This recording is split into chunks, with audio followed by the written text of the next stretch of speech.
हाँ भाई, कहाँ है सेफ डेमोक्रेसी वाले। वेस्ट बंगाल में बीजेपी के सीएम पे शुवेंदु अधिकारी के पर्सनल असिस्टेंट को पॉइंट ब्लैंक रेंज पे शूट कर दिया गया है और ऐसे न जाने कितने और केसेस बाहर आ रहे हैं। अपनी ऐसी गुंडागर्दी वाली हरकतों की वजह से टीएमसी हारा है, लेकिन कुछ चाटुकार लोग ब्लेम डाल रहे हैं एसआईआर पे। तो एसआईआर पे भी बात कर लेते हैं। अगर एसआईआर ही बीजेपी को जिता रहा है तो फिर वेस्ट बंगाल में हाईएस्ट वोटर नेम डिलीशन वाली 20-21 सीट्स थी। उन 20-21 सीट्स में से मेजोरिटी सीट्स किसको गई है? टीएमसी को। बीजेपी जीतनी चाहिए थी ना फिर तो आपके हिसाब से। इनफैक्ट जिन सीट्स पे वोटर डिलीशन सबसे कम है वहीं टीएमसी सबसे ज्यादा हारी है। ये चार्ट देखिए, जहां 5% से कम नेम डिलीशन हुए हैं वहां 86% सीट्स हारी है टीएमसी।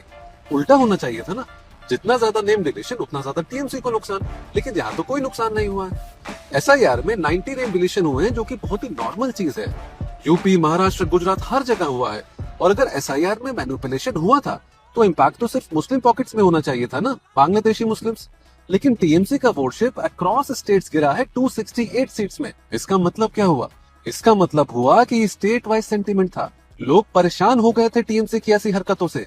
एंटी इनकम्बेंसी थी भयंकर।